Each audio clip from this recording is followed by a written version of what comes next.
Башка мамлекеттерге салыштырмалуу Кыргызстандын өнүгүү потенциалы бир топ эле жогору десек жаңылышпайбыз. Дал ушул мүмкүнчүлүктөрдүн бири аба мейкиндиги. Эгерде биз ачык асман долбоорун ишке киргизе турган болсок, мына ошол авиа каттамдын жардамында Кыргызстандын туризм тармагы, маданият тармагы, анан сөзсүз түрдө экономикалык тармагы дагы алдыга жылмак.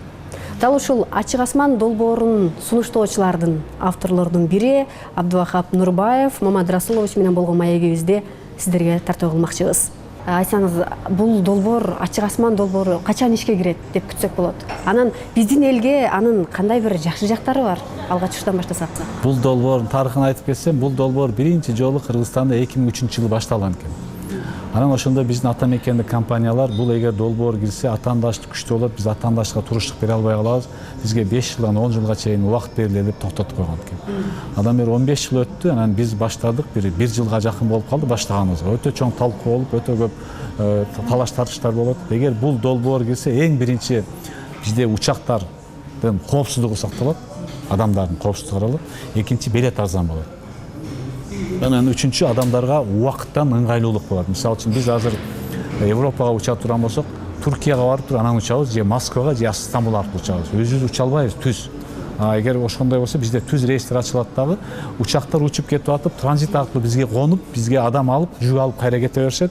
Анан почта башка алып дагы кете беришет. Биздеги убакыт анан биз аркылуу көп баягы чоң мамлекеттерге түз рейс ачылат. Бунун эң биринчи пайдасы бул туризм өнүгөт.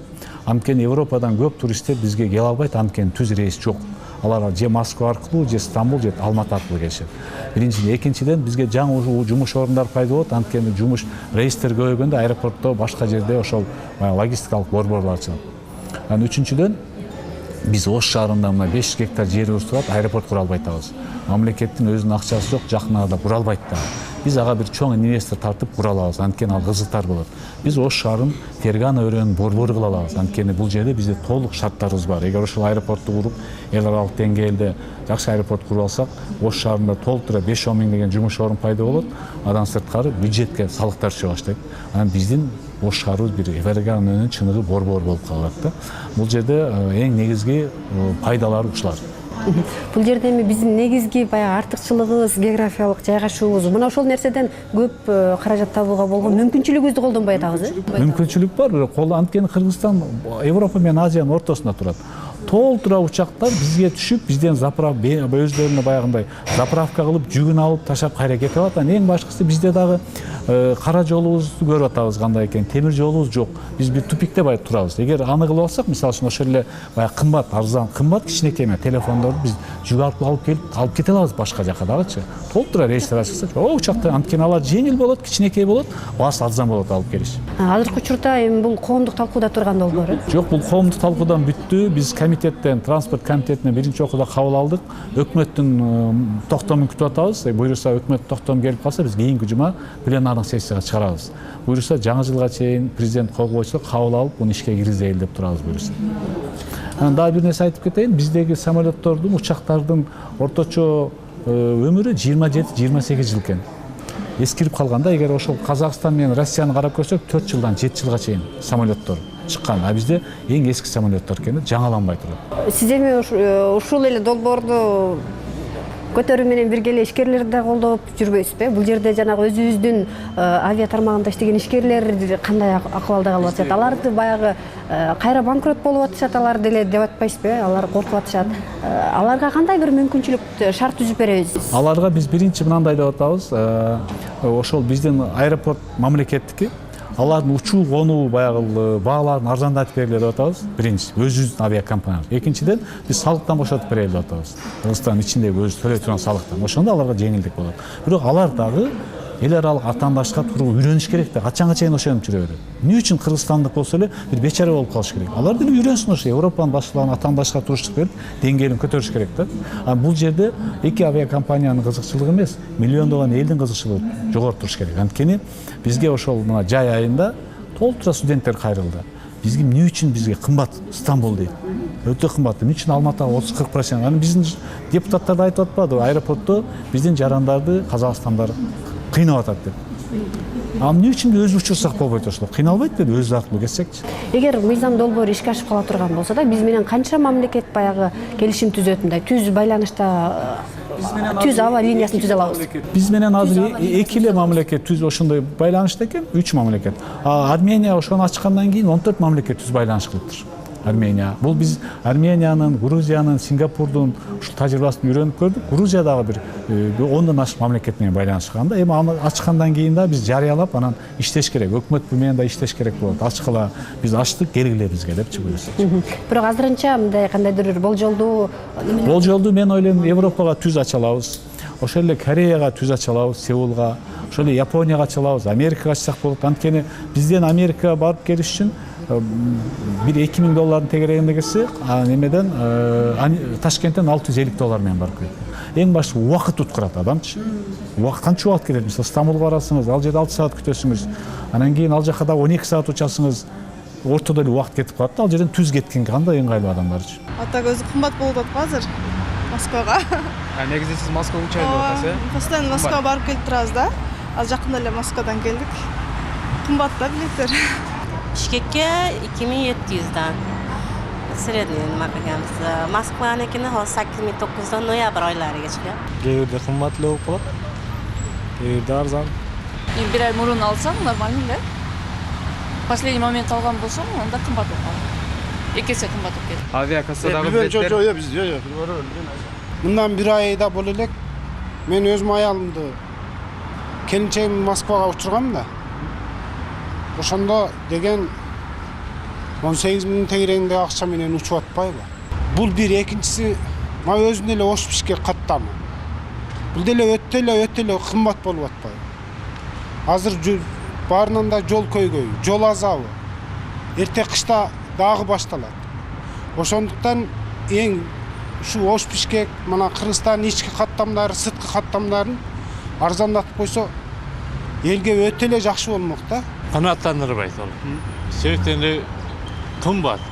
Ошол эле кымбат болуп кетти да. Мен учуп элакмын, жакында ошо билет алып мен барсам канча 17 000, 18 000 алдым да.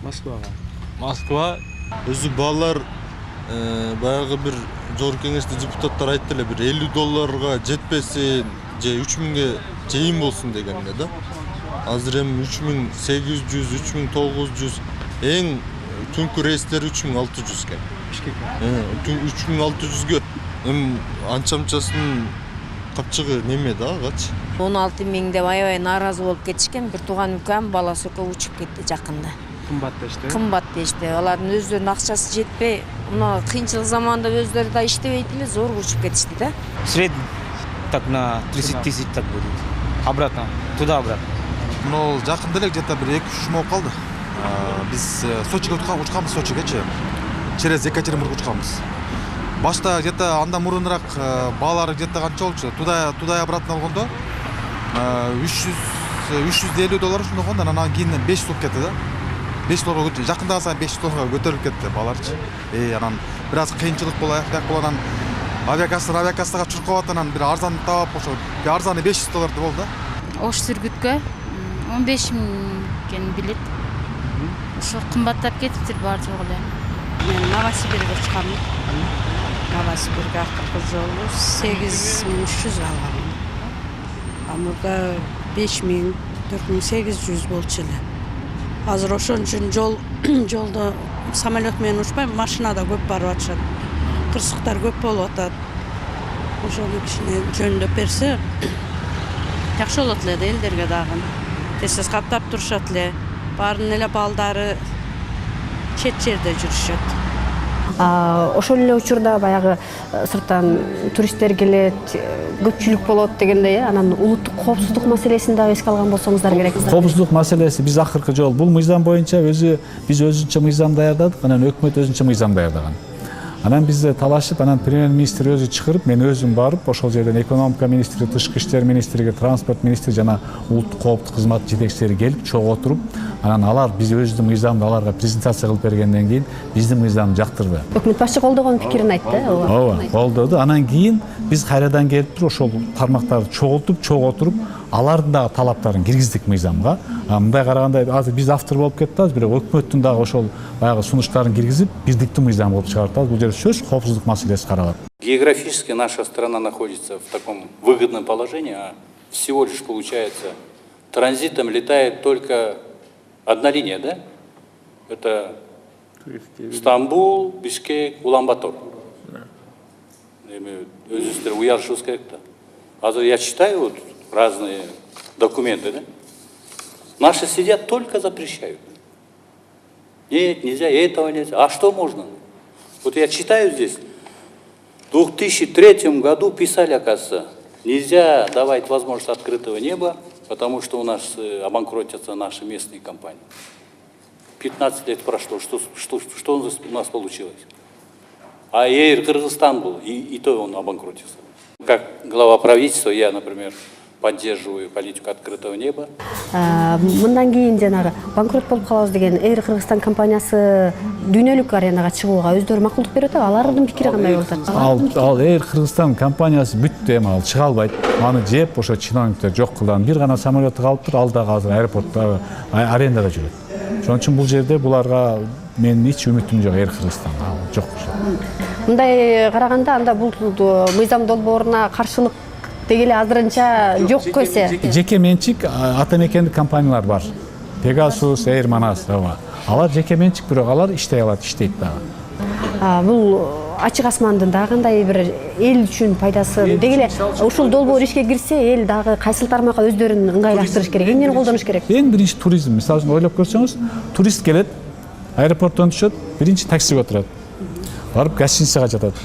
Анан ушундай жерден тамак аш ичет. Анан анча-мынча кийим сатып алат. Анан жайлоого тоого чыгат, кыдырат, кымыз ичет, ал жакта боз үйгө жатат. Жөнөкөй адамдар пайдасын көрөт да, карап көрсөңүз. Ал бюджетке түшпөсө, бир элдин колуна түшөт, элдин колунда акча болот да. Ошол туристтин аркасынан канча адам, бир турист келсе 4-5 адам иш менен камсыз болот. Бул сонун нерсе. Анткени Кыргызстанда бизде жараткан тарабынан жаралгандай кооз табиятыбыз бар, эч кандай кол тийбеген жерлери бар. Ошону көрүшкө келген толтур адамдар бар. Анткени ошол эле Германияда, Японияда экотуризмге кызыккандар толтур экен. Бизде карасаңыз, мына Карагой, мен быйыл жайында Карагойго барып келдим үй бүлөм менен. 10 турист велосипед менен жүрүшөт тоодо. Чет элдиктерчи кызыгып жүрүшөт, велосипед менен тоодо секирип жүрүшөт. Мына Аштамапка келип атышат, ошол эле мына Сары Челекке барып атышат. Акча да болот. Анан көрсөңүз, азыр Айылга, Баткенде деле, Нарында деле, Соңкөлдө деле ошондо жүрүшөт. Алар ошол жерден боз үйгө жатып, жөнөкөй элге акчасын берип атат да. Чоң рахмат маегиңизге анда. Ар бир жакшы нерсени баштаганда ал жетекчиден эмес, ал ошо элдин ошого болгон мамилесинен, элдин өзү болгон ынтызарлыгынан ошол көп нерсеге көз каранды болот да. Ошон үчүн мен чакырып келдим, келиңиздер. Шаар биздики. Биз өзүбүздүн колубузда бардык нерсе. Эгер тазалыкты биз өзүбүз сактасак, шаарыбыз таза болот. Бири-бирибизге жакшы мамиле кылсак, адеп акылат жакшы болот. Ынтымакта болсок, ал жараткан ырыскыны кеңири берет. Ошон үчүн жакшылыкка чакырам. Кандай мыйзам кабыл алынбасын сөзсүз түрдө биринчи кезекте элдин көйгөйү чечилүүсү керек. Анан албетте дүйнө эли бараткан цивилизациядан артта калбообуз керектигин эске алсак.